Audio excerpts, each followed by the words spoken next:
সুপ্রিয় শিক্ষার্থী বন্ধুরা, আশা করি আপনারা সকলে ভালো আছেন, মঙ্গলমতো আছেন।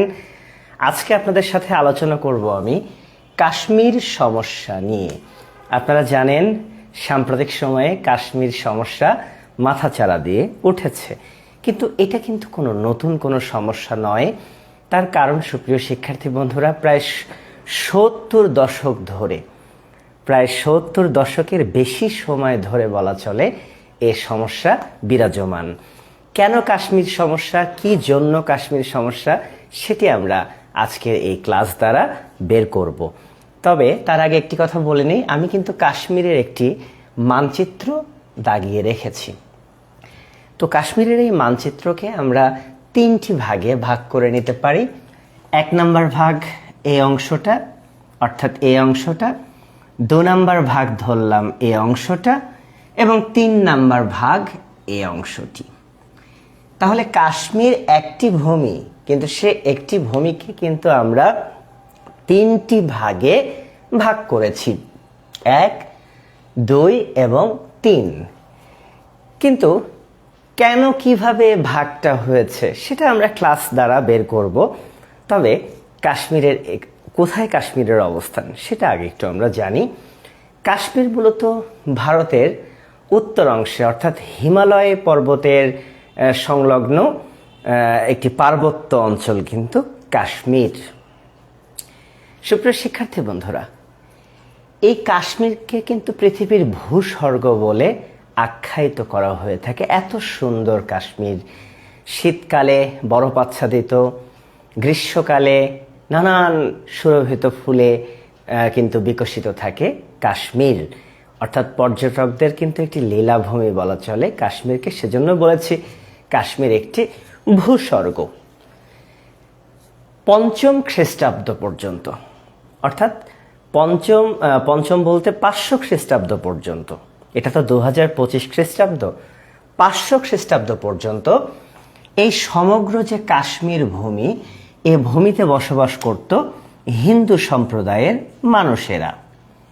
তাহলে আমরা বলার চেষ্টা করেছি যে 5ম শতক পর্যন্ত কাশ্মীর ভূমিতে বসবাস করেছে হিন্দু সম্প্রদায়ের মানুষেরা। 5ম শতকের পর থেকে এখানে বৌদ্ধ ধর্মের প্রাদুর্ভাব ঘটেছে, এবং বৌদ্ধদের পরবর্তী সময়ে আমরা দেখেছি জৈন ধর্ম এবং শৈব ধর্মের প্রাদুর্ভাব ঘটেছিল এই অঞ্চলে। তাহলে কাশ্মীর অঞ্চলে আগে হিন্দু বসতি ছিল, কালের বিবর্তনে এখানে বৌদ্ধ ধর্ম মাথাচাড়া দিয়েছে। বৌদ্ধ ধর্ম পরবর্তী সময়ে জৈন ধর্ম এবং শৈব ধর্ম এ অঞ্চলে মাথাচাড়া দিয়ে উঠেছিল। সুপ্রিয় শিক্ষার্থী বন্ধুরা, তোমরা সকলে জানো যে 1200 খ্রিস্টাব্দ পরবর্তী সময়ে আমরা দেখেছি এই ভারতবর্ষে মুসলিমদের আগমন ঘটেছে। সেটা ভারতবর্ষ বলতে পারো, বাংলায় বলতে পারো, মুসলমানদের আগমন ঘটেছে কিন্তু 1200 খ্রিস্টাব্দ এরকম সময় থেকে। এবং মুসলিমরা যখন আসতে শুরু করে এদেশে, তারাও কিন্তু এই কাশ্মীর অঞ্চলে চলে আসে, এবং আস্তে আস্তে এ অঞ্চল কিন্তু মুসলিম অধ্যুষিত হয়ে উঠতে শুরু করে। সুপ্রিয় শিক্ষার্থী বন্ধুরা, সালটি হচ্ছে 1339 সাল। 1339 সাল এটি একটি গুরুত্বপূর্ণ সাল কাশ্মীরের ইতিহাসে, কারণ 1339 সালে কাশ্মীরের ক্ষমতা যায় প্রথম মুসলিম কোনো রাজা বা মুসলিম কোনো শাসকের হাতে, এবং মুসলিম সেই শাসকের নামটি ছিল শাহ মীর। শাহ মীর।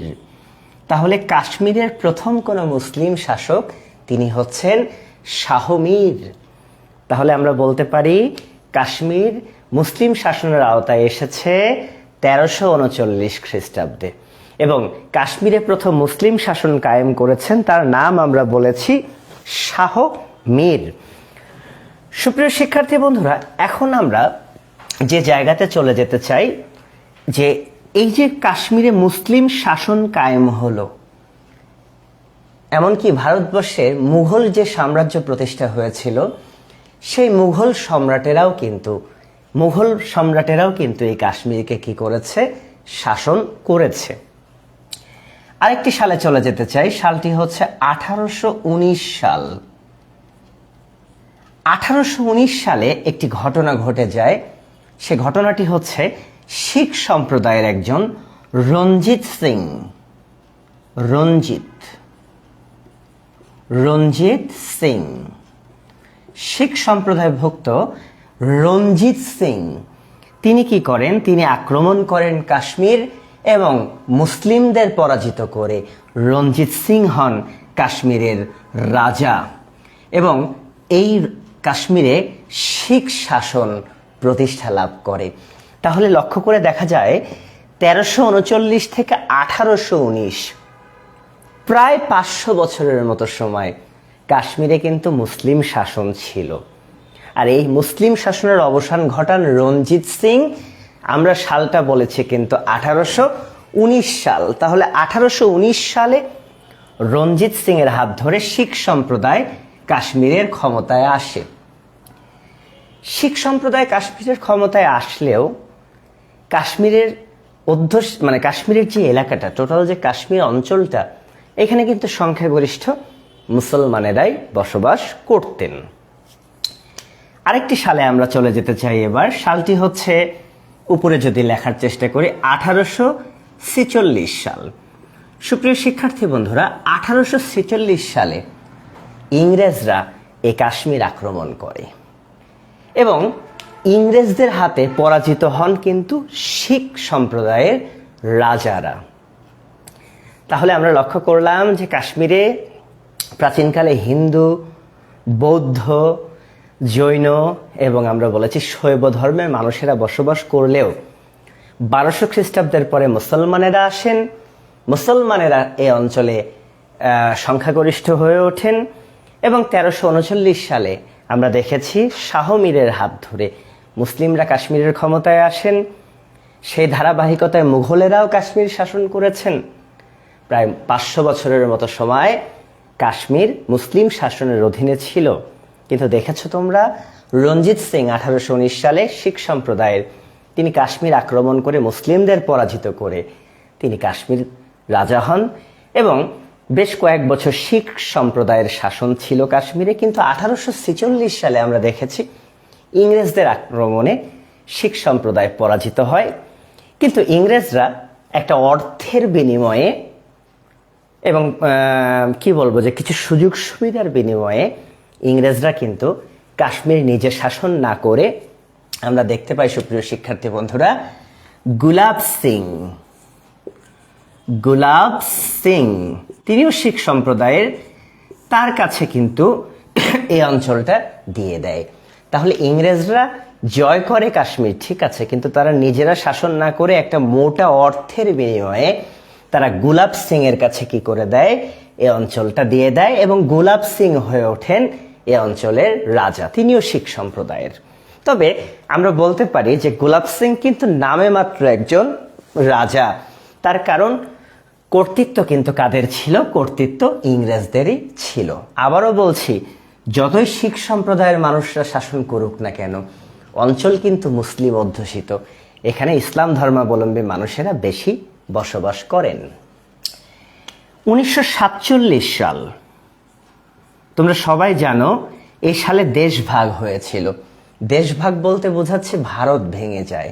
ভারত তো একটি দেশ ছিল আগে থেকে, সেই ভারত ভেঙে পাকিস্তান রাষ্ট্রের জন্ম হয়।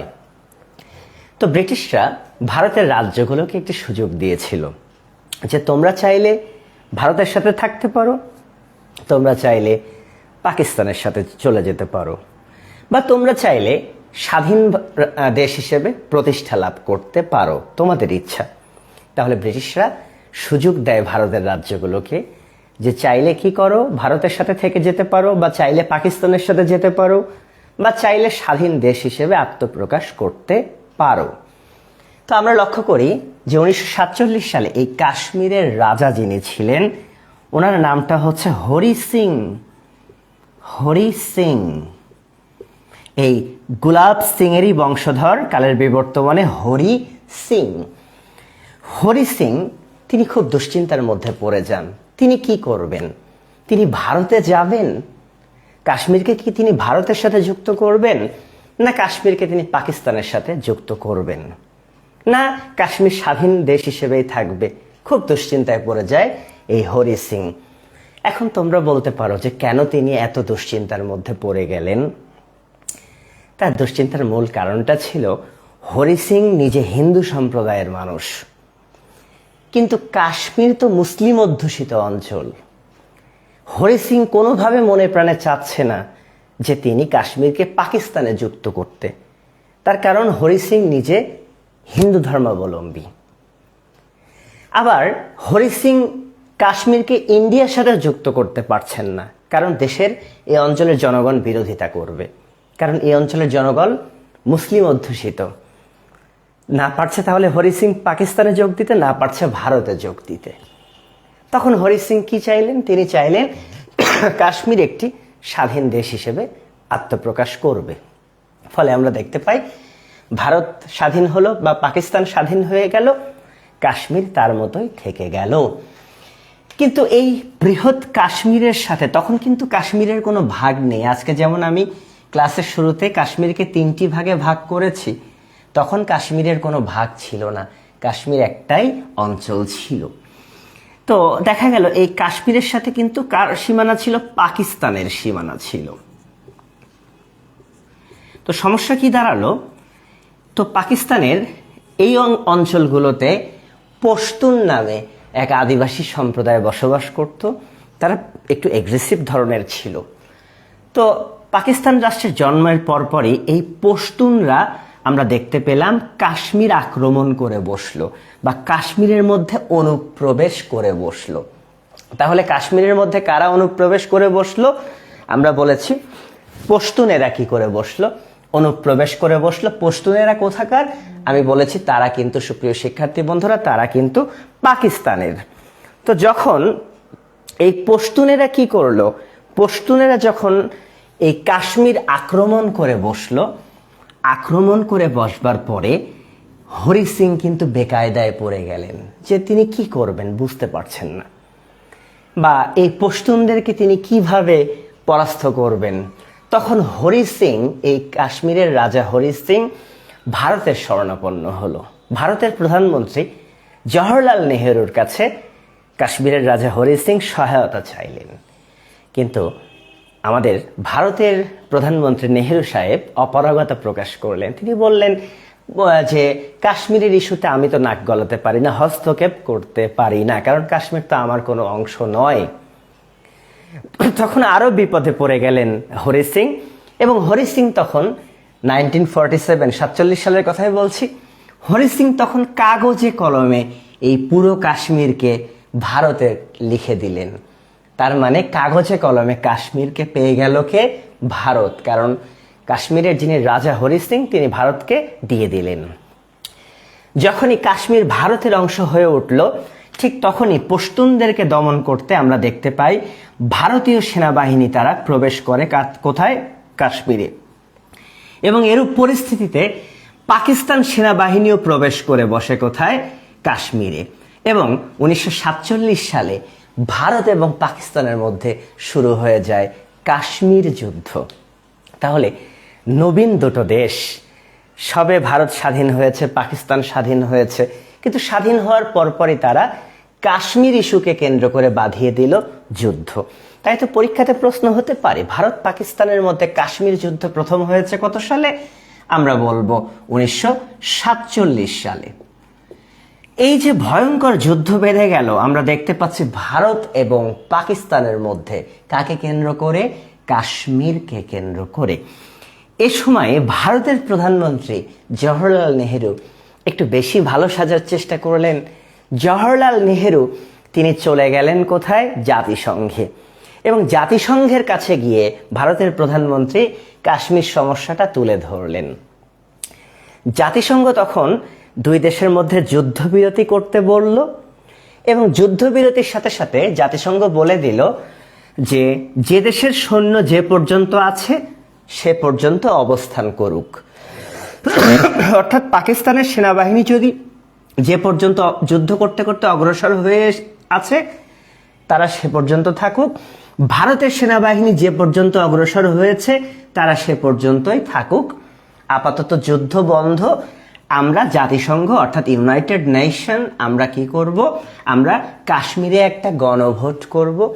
এই গণভোটে কাশ্মীরের জনগণ ভারতের সাথে যেতে চাইলে ভারতে চলে যাবে কাশ্মীর, পাকিস্তানের সাথে চলে যেতে চাইলে পাকিস্তানে চলে যাবে। জনগণ যে রায় দেবে জাতিসংঘ সেটাই বাস্তবায়ন করবে।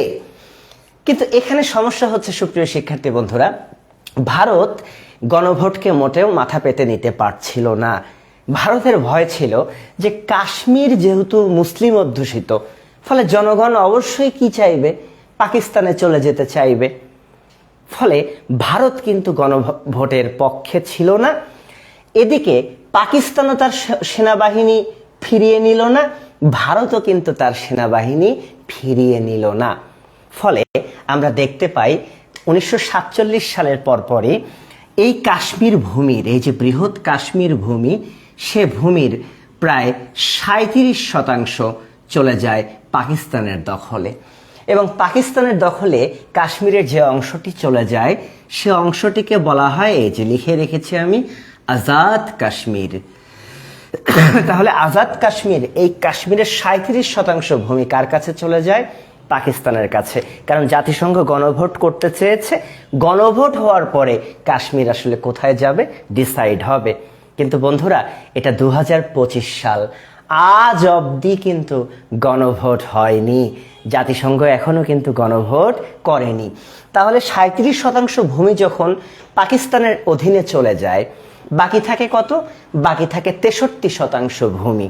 সুপ্রিয় শিক্ষার্থী বন্ধুরা, সেই 63% ভূমি থেকে যায় কার কাছে? ভারতের কাছে। কিন্তু আমরা লক্ষ্য করে দেখি 1962 সাল, আরেকটি সাল চলে এলো, 1962 সাল। 1962 সালে চীন আক্রমণ করে, অর্থাৎ চীনের সাথে যুদ্ধ বাঁধে কিন্তু ভারতের। কারণ তোমরা দেখতে পাচ্ছ কাশ্মীরের যে এই অংশগুলো রয়েছে এগুলো কিন্তু চীনের অংশ। হ্যাঁ, তার মানে চীনের সাথেও কাশ্মীরের ভূমি রয়েছে। ফলে 62 সালে চীনের সাথে যে যুদ্ধ বাঁধে ভারতের, সে যুদ্ধে ভারত কাশ্মীরের আরো প্রায় 20% ভূমি হারিয়ে ফেলে। এবং এই যে আমি দাগিয়ে রেখেছি এই যে জায়গাটা, এই 20% ভূমি চীনের দখলে চলে যায়, সেটার নাম হয় আকসাই চীন। তাহলে কাশ্মীর সেই বাংলা সিনেমার গানের মতো, বিধি তুমি বলে দাও আমি কার। এখন দেখো, তাহলে আমি ক্লাসের শুরুতে যে কাশ্মীরকে 3টি ভাগে ভাগ করেছিলাম, 1, 2, 3, বুঝতে পেরেছো? যে একটা ভাগ চলে যায় পাকিস্তানের সাথে, একটা অংশ চীন দখল করে নেয়। চীন যে অংশ দখল করেছে সে জায়গাকে বলা হয় আকসাই চীন। আর পাকিস্তান যে অংশ দখল করে রেখেছে তার নাম আজাদ কাশ্মীর। সুপ্রিয় শিক্ষার্থী বন্ধুরা, 37-20 কত হয়? 37-20 57 হয়, বাকি থাকে 43%। এই 43% ভূমি এখন কার অধীনে রয়েছে? ভারতের অধীনে রয়েছে। আর এই 43% ভূমিকে বলা হয় জম্মু ও কাশ্মীর। জম্মু ও কাশ্মীর। তাহলে তোমরা যখন খবর দেখো, ইউটিউব দেখো, জম্মু কাশ্মীর বললে তুমি ভারতের কাছে যে কাশ্মীরের অংশটুকু আছে সেটা বুঝবে, সেটাকে বলছে জম্মু ও কাশ্মীর। একটু মনে রাখতে পারো, নোট করে রাখতে পারো, জম্মু ও কাশ্মীর যেমন ভারতের অধীনে রয়েছে, লাদাখ, অনেক সিনেমার শুটিং কিন্তু লাদাখে হয়, এত সুন্দর। সে লাদাখ রয়েছে কিন্তু কার অধীনে? লাদাখ রয়েছে কিন্তু ভারতের অধীনে। তাছাড়া পাকিস্তানের সাথে বিবাদমান সিয়াচেন হিমবাহ, এটা অনেক পরীক্ষাতে এসেছে যে সিয়াচেন হিমবাহ এটা কোথায় রয়েছে? আমরা সাধারণত বলে থাকি সিয়াচেন হিমবাহ রয়েছে ভারত পাকিস্তান সীমান্তে, কিন্তু সিয়াচেন হিমবাহটা রয়েছে ভারতের অধীনে। তাহলে জম্মু ও কাশ্মীর মূলত জম্মু ও কাশ্মীর, লাদাখ এবং সিয়াচেন হিমবাহ, এই অঞ্চল নিয়ে 43% ভূমি ভারতের। তাহলে এই কাশ্মীর ভূমিটা ভাগ হয়ে গেল কিন্তু কয়টা ভাগে? 3টা ভাগে। তবে একটু হলেও বেশি ভারতের কাছে রয়েছে। তো ভারত যখন তার প্রথম সংবিধান প্রণয়ন করে, ঠিক আছে, পৃথিবীর সবচেয়ে বড় সংবিধান আমরা জানি ভারতের, তখন ভারত কিন্তু একটা চমৎকার খেলা দেখায়। কি খেলা? ভারত মনে প্রাণে চায় যে কাশ্মীর যেন তার থাকে, কোনোভাবে যেন কাশ্মীর, দেখো না, ধরো আমরা একজন আরেকজনের কাছ থেকে কোনো সুযোগ সুবিধা আদায় করতে চাইলে তাকে নানান কিছু দেই, তাকে এটা উপহার দেই, ওটা উপহার দেই, বিভিন্ন সহায়তা দেই, তাকে তোষামত করি যেন সে আমার ফেভারে থাকে। তো ভারত কি করলো, তার প্রথম সংবিধানে কাশ্মীরকে পূর্ণাঙ্গ একটা রাজ্যের মর্যাদা দিল। কাশ্মীর ভারতের পূর্ণাঙ্গ একটি রাজ্য। তাছাড়া কাশ্মীরকে কত সুবিধা দিয়েছে জানো? যদি অল্প সময়ের মধ্যে বলি, কাশ্মীর, এই জম্মু ও কাশ্মীর, তারা কিন্তু ভারতের পতাকা উড়াতে বাধ্য ছিল না। জম্মু ও কাশ্মীরের নিজস্ব পতাকা ছিল। সংবিধানে বলে দেওয়া হলো এই অঞ্চলের মানুষই এই অঞ্চলে চাকরি পাবে, ভারতের অন্য কোনো রাজ্য থেকে এই অঞ্চলে এসে চাকরি পাবে না। এই অঞ্চলের মানুষই এখানে চাকরি পাবে, এখানে তারা জমি কিনবে, এখানে ব্যবসা বাণিজ্য করবে, এমনকি সেনাবাহিনীতে যারা চাকরি করবে বা আদার্স বাহিনীতে যারা চাকরি করবে তারাও এই অঞ্চলেরই হবে। এবং তারা বাধ্য নয় ভারতের জাতীয় সঙ্গীত গাইতে, তারা চাইলে নিজস্ব তাদের একটি সঙ্গীত রাখতে পারে। তার মানে ভারত পূর্ণাঙ্গ রাজ্যের মর্যাদা যেমন দিল কাশ্মীরকে, নানান সুযোগ সুবিধা ভারত কিন্তু কাশ্মীরকে দিল, যাতে করে এই অংশটুকু কোনোভাবেই যেন তাদের হাতছাড়া না হয়ে ওঠে। সুপ্রিয় শিক্ষার্থী বন্ধুরা, তাহলে বুঝতে পেরেছো ভারত তার প্রথম সংবিধানে কিন্তু কাশ্মীরকে অনেক অনেক স্বায়ত্তশাসন এবং সুযোগ সুবিধা দিল। শুধুমাত্র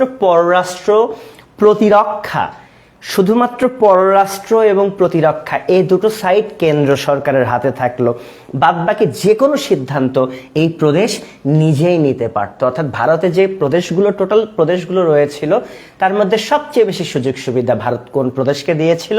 এই জম্মু ও কাশ্মীরকে দিয়েছিল। সুপ্রিয় শিক্ষার্থী বন্ধুরা, কিন্তু এর ব্যত্যয় ঘটতে থাকে একটা সময়ে। এই সময়টা যদি আমি বলি 1988 সালের দিকে, যে বছর বাংলাদেশে ভয়ঙ্কর বন্যা হয়েছিল, সেই সময় ব্যত্যয় ঘটতে থাকে। কারণ ভারত সরকার বিভিন্নভাবে এই অঞ্চলের গণতন্ত্রকে ভুলণ্ঠিত করতে থাকে, বা ভারত সরকার বিভিন্নভাবে চাপ প্রয়োগ করতে থাকে কিন্তু এই অঞ্চলগুলোর উপরে। তো যখন ভারত সরকার এই অঞ্চলগুলোর উপরে চাপ প্রয়োগ করতে থাকে, তখনই কিন্তু এই অঞ্চলের মধ্যে এক ধরনের ভারত বিরোধী মনোভাব সৃষ্টি হয়। তবে একটি কথা বলে রাখা ভালো, পাকিস্তান, ভারতের প্রতিবেশী রাষ্ট্র পাকিস্তান, তারা সব সময়ের জন্য মনে প্রাণে চাইতো বা চায়, হয়তো এখনো চায়, যে এই 43% ভূমিও যেন পাকিস্তানের অধীনে চলে যায়। কারণ পাকিস্তানের হিম্মত নেই চীনের সাথে কি করা, লড়াই করা।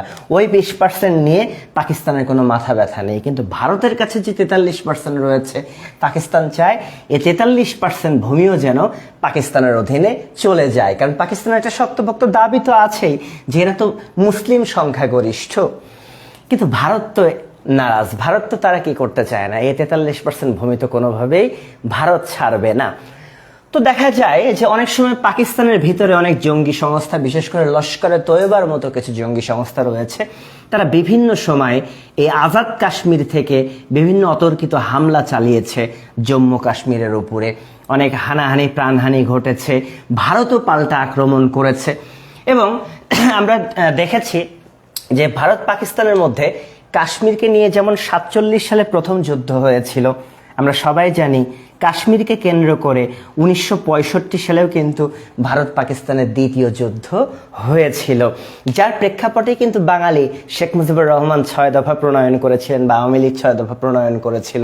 তো 47 সালে প্রথম যুদ্ধ ভারত পাকিস্তানের কাশ্মীরকে কেন্দ্র, 65 সালে আবারও কিন্তু কি হয়, যুদ্ধ হয়। কিন্তু আমরা দেখেছি 88 সালের দিকে যখন ভারত বিভিন্ন কিছু কাশ্মীরের উপর চাপাতে থাকে, তখন এই কাশ্মীরের মানুষ অনেকটা ভারত বিরোধী হয়ে ওঠে। তারা স্বাধীনতার দাবি তোলে, অর্থাৎ এই জম্মু ও কাশ্মীর তারা স্বাধীন দেশে পরিণত হতে চায়, বা এই অঞ্চলগুলোতে নানান সশস্ত্র সংস্থা গড়ে ওঠে যারা এই অঞ্চলকে ভারত থেকে বিচ্ছিন্ন করে স্বাধীন করতে চায়।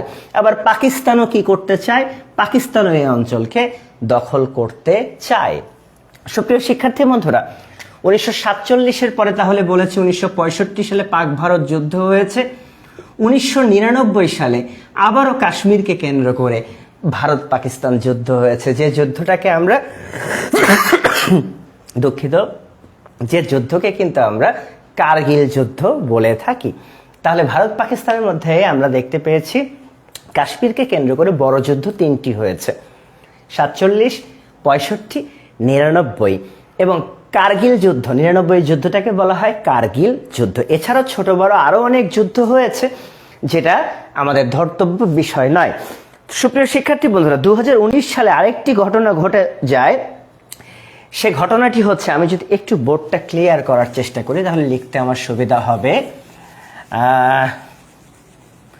সালটি আমি বলবো 2019 সাল। সুপ্রিয় শিক্ষার্থী বন্ধুরা, 2019 সালে এই জম্মু ও কাশ্মীরের একটি জায়গা রয়েছে, জায়গাটার নাম পুলওয়াম। এই পুলওয়ামে আমরা দেখতে পেয়েছি ভারতীয় সেনাবাহিনীর উপরে অতর্কিত হামলা চালায় এই আজাদ কাশ্মীর, পাকিস্তানের নিয়ন্ত্রিত একটি জঙ্গি সংস্থা লস্করে তয়বা। এবং ভারত এই যে অতর্কিত হামলা চালায় পুলওয়ামে, এবং তাতে করে প্রায় ভারতের 42 জন সামরিক কর্মকর্তা বা সৈনিক তারা নিহত হয়। এবং এর প্রতিবাদে আমরা দেখেছি ভারত কিন্তু একটি সার্জিক্যাল স্ট্রাইক চালায় আজাদ কাশ্মীর, পাকিস্তান নিয়ন্ত্রিত আজাদ কাশ্মীরের উপরে। এবং ভারত দাবি করে যে প্রায় 300 লস্করে তৈবাকে তারা কি করেছে, হত্যা করেছে। ব্যাপক উত্তেজনা সৃষ্টি হয়ে গিয়েছিল 2019 সালে, এবং আবারও মনে হয়েছিল যে কাশ্মীরকে কেন্দ্র করে একটা বড় যুদ্ধ হবে ভারত পাকিস্তানের মধ্যে। এবং উভয় দেশই তাদের সীমান্তে কিন্তু বিমান, সেনাবাহিনী সব মহড়াই কিন্তু প্রস্তুত রেখেছিল। একটি মজার ঘটনা ঘটেছিল, সে সময় ভারত পাকিস্তানের প্রধানমন্ত্রী ছিলেন ইমরান খান। তো ভারতীয় এক বিমান বাহিনীর একটি, এয়ারফোর্সের একটি বিমান ঠিক এই যে সীমান্তটা আমরা দেখতে পাচ্ছি, এই সীমান্তে টহল দিয়েছিল। টহল দিতে গিয়ে হুট করে ভারতীয় বিমানের ইঞ্জিনটা বিকল হয়ে পড়ে। তো বিকল হয়ে পড়লে পাইলট কি করে, যথারীতি বিমান থেকে প্যারাশুট দিয়ে লাফ দেয়। পাইলটের নামটা ছিল অভিনন্দন, ভারতীয় এক পাইলট। এবং কি বলবো, দুর্ভাগ্যবশত সে পাইলট যেয়ে পড়ে পাকিস্তান নিয়ন্ত্রিত অংশের মধ্যে, অর্থাৎ প্যারাশুটটা যেয়ে পড়ে পাকিস্তান সীমান্তে। এবং যখনই এখানকার মানুষ দেখে যে এটা তো ইন্ডিয়ান এয়ারফোর্সের ড্রেস, তাকে প্রচণ্ড মারধর করে পাকিস্তান সেনাবাহিনীর হাতে তুলে দেয়। এবং যথারীতি পাকিস্তান সেটা নিয়ে একটা কৌশল এঁটে ফেলে। পাকিস্তানের তরফ থেকে ভারতকে জানানো হয় যে আমরা ফিরিয়ে দিব এই পাইলট অফিসারকে, কিন্তু বিনিময়ে আমাদের কিছু শর্ত মানতে হবে। তো আমরা তখন ধরেই ফেলি যে চতুর্থ বড় একটা যুদ্ধ হয়ে যাবে এবার কাশ্মীরকে কেন্দ্র করে ভারত পাকিস্তানের মধ্যে। কিন্তু অদ্ভুত ব্যাপার, ভারত বলে বসে যে সে তো একজন সৈনিক, সে একজন বিমান বাহিনীর অফিসার, তার শপথের সময় সে বলেছে দেশের জন্য সে যে কোনো সময় প্রাণ ত্যাগ করতে প্রস্তুত, সুতরাং তোমরা তাকে মেরে ফেলো, সে তো দেশের জন্য মারা যাবে, তাকে আমাদের দরকার নেই, তার পরিবারেরও তাকে দরকার নেই, তাকে মেরে ফেলো, মেরে ফেলার পরে যা হয় সেটা আমরা দেখব। তো দাবি করে বসে পাকিস্তান, কিন্তু এভাবে যে ভারত বলে বসবে যে ওকে মেরে ফেলো, আমাদের ওকে দরকার নেই, তখন পাকিস্তান আবার সশরীরে কি করে, সসম্মানে সে পাইলটকে ভারতের কাছে ফিরিয়ে দেয়। তো মজার ব্যাপার, আমরা দেখি যে উত্তেজনা থেমে যায় এবং যুদ্ধের হাত থেকে, একটা বড় যুদ্ধের হাত থেকে আমরা কিন্তু এই এশীয় অঞ্চলের মানুষ রক্ষা পাই। তার কারণ ভারত এবং পাকিস্তান উভয়ই কিন্তু পারমাণবিক শক্তির অধিকারী দেশ। তারা যুদ্ধ কিন্তু মাঠে এসে করতে হবে তা না, তারা দূর থেকে পারমাণবিক অস্ত্র কি করতে পারে, চালাতে পারে। কিন্তু সাম্প্রতিক সময় 2025 সালে আমরা আরেকটি বড় দুর্ঘটনার সম্মুখীন হলাম, আমরা প্রত্যক্ষ হলাম। আমরা দেখতে পেলাম পেহেলগাম, আমাদের জম্মু ও কাশ্মীরের পর্যটন অধ্যুষিত একটি এলাকা হচ্ছে পেহেলগাম। তোমরা দেখেছ যে রিসেন্ট টাইমে এই পেহেলগামে পর্যটকদের উপরে কি করা হয়েছে, নৃশংস হত্যাযজ্ঞ চালানো হয়েছে। এবং যে হত্যাযজ্ঞের দায় কিন্তু আমরা দেখেছি যে ভারত সরকার পাকিস্তানের উপরে কি করছে, চাপাচ্ছে, যে পাকিস্তান অধ্যুষিত অঞ্চলের জঙ্গিরা এই ঘটনাগুলো ঘটিয়েছে।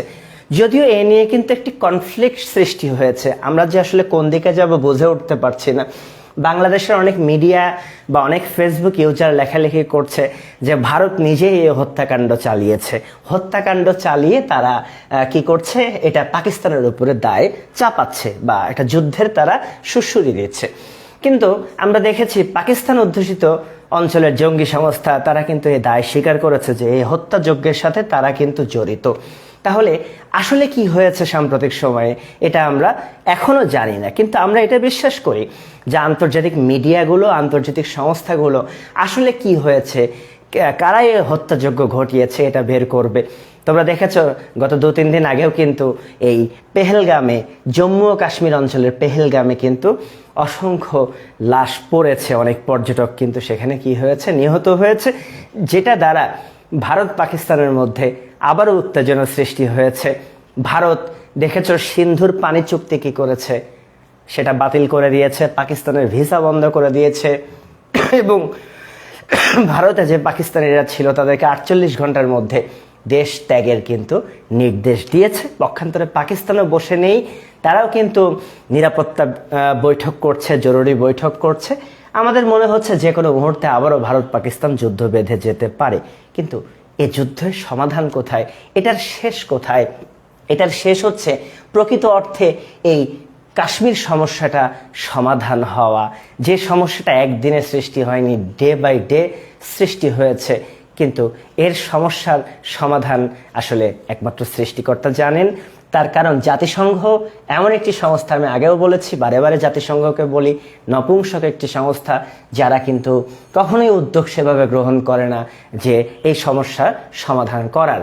তোমাদেরকে আরেকটি জিনিস আমি শিখিয়ে রাখি, এই যে ভারত এবং পাকিস্তান, ঠিক আছে, ভারত এবং পাকিস্তানের সীমানাকে কিন্তু বলা হয় সাধারণত র্যাডক্লিফ লাইন। কি লাইন? সাধারণত ভারত পাকিস্তানের সীমানাকে বলা হয় র্যাডক্লিফ লাইন। আমরা মাথায় মৌক্লিফ দেই, কিন্তু এটা র্যাডক্লিফ।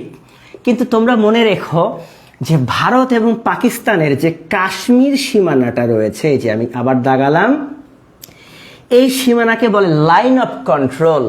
তাহলে তোমার মাথায় ঘুরে যেতে পারে যে ভারত পাকিস্তানের সীমানার নাম র্যাডক্লিফ লাইন, হ্যাঁ, ওভারঅল ভারত পাকিস্তানের সীমানার নাম র্যাডক্লিফ লাইন, কিন্তু ভারত এবং পাকিস্তানের যে কাশ্মীর সীমানাটা রয়েছে সেটাকে বলা হয় line of control. Line of control, মনে রেখো, ভারত পাকিস্তানের কাশ্মীর সীমানাকে বলা হয় লাইন অফ কন্ট্রোল। আর একটা কথা মনে রেখো, ভারতের সাথে চীনের কি আছে, সীমানা রয়েছে। ভারত এবং চীনের সীমানার নাম কিন্তু ম্যাকমোহন লাইন, ম্যাকমোহন লাইন। কিন্তু বন্ধুরা, ভারত এবং চীনের যে কাশ্মীর সীমানা রয়েছে, এই কাশ্মীর সীমানাকে বলে লাইন অফ অ্যাকচুয়াল কন্ট্রোল। তাহলে বুঝতে পেরেছ যে ভারত এবং পাকিস্তানের কাশ্মীর সীমানাকে বলে লাইন অফ কন্ট্রোল, আর ভারত এবং চীনের কাশ্মীর সীমানাকে বলে লাইন অফ অ্যাকচুয়াল কন্ট্রোল। হ্যাঁ, এটা পরের ইস্যু, কিন্তু তাদের কিন্তু উভয় দেশেরই সীমানার নাম আছে। ভারত পাকিস্তান র্যাডক্লিফ লাইন, ভারত চীন ম্যাকমোহন লাইন। কিন্তু ভারতের সাথে চীনের কাশ্মীর সীমানা, তখন তুমি বলো লাইন অফ অ্যাকচুয়াল কন্ট্রোল। আর যদি বলে ভারতের সাথে পাকিস্তানের কাশ্মীর সীমানা, তখন বলো লাইন অফ কন্ট্রোল। তাহলে সুপ্রিয় শিক্ষার্থী বন্ধুরা, আশা করি এই ক্লাসটি দ্বারা তোমরা কাশ্মীর সমস্যাটা কিভাবে সৃষ্টি হয়েছিল এটা বুঝতে পেরেছ। ক্লাসটি কেমন লেগেছে অবশ্যই আমাকে কমেন্ট করে জানাবে। যদি কোনো প্রশ্ন থেকে থাকে সেটিও কমেন্ট করবে, আমি আমার যথাসাধ্য চেষ্টা করব উত্তর দিতে। ভালো থাকবে সবাই, সুস্থ থাকবে, আবারও নতুন কোনো ক্লাসে দেখা হবে। খোদা হাফেজ।